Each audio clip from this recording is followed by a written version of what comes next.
भारताचं लक्ष ज्या तारखांकडे लागलं होतं त्या तारखांची घोषणा उद्या केंद्रीय निवडणूक आयोग करण्याची शक्यता व्यक्त केली जात आहे।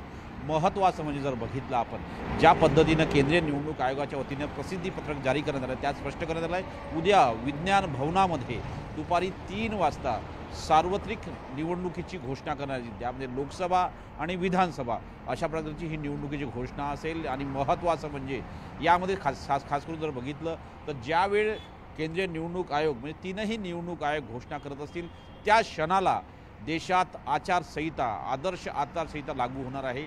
आणि महत्त्वाचं म्हणजे जर बघितलं यासोबतच ज्या पद्धतीनं किती टप्प्यांमध्ये निवडणुका होतात हे देखील पाहणं अतिशय महत्त्वाचं असणार आहे। महाराष्ट्रामध्ये किती टप्प्यात निवडणुका होतात यापूर्वी जर बघितलं आपण तर केंद्रीय निवडणूक आयोगाने देशातील सर्व राज्यांचा दौरा केला होता आणि सर्व राज्यांचा दौरा करून त्यामध्ये त्या राज्याची काय परिस्थिती आहे किती टप्प्यात निवडणुका घेता येईल या संदर्भातली संपूर्ण माहिती एकत्र केली होती। त्यानंतर जर बघितलं आपण ज्या पद्धतीनं माहिती मिळते साधारणतः एक तर आज सकाळी ज्या दोनही जे नवनियुक्त आयुक्त आहे हे तीनही आयुक्तांची बैठक झाली।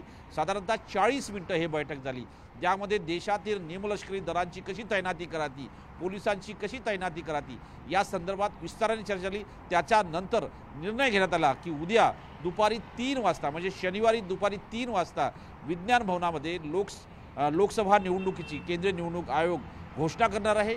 यापूर्वी जर 2019ची जर लोकसभा निवडणूक बघितली त्या दिवशी देखील 10 मार्च होता पण 10 मार्चला देखील शनिवारच होता। त्यामुळे हे अत्यंत महत्त्वाचं आहे की आता उद्या कशा पद्धतीने घोषणा होते आणि किती टप्प्यामध्ये देशात आणि महाराष्ट्रात किती टप्प्यात निवडणुका होतात। बिलकुल प्रशांत, धन्यवाद या सगळ्या माहितीसाठी। त्यामुळे उद्या दुपारी 3 वाजताच्या पत्रकार परिषदेकडे संपूर्ण देशाचं लक्ष लागलेलं असेल कारण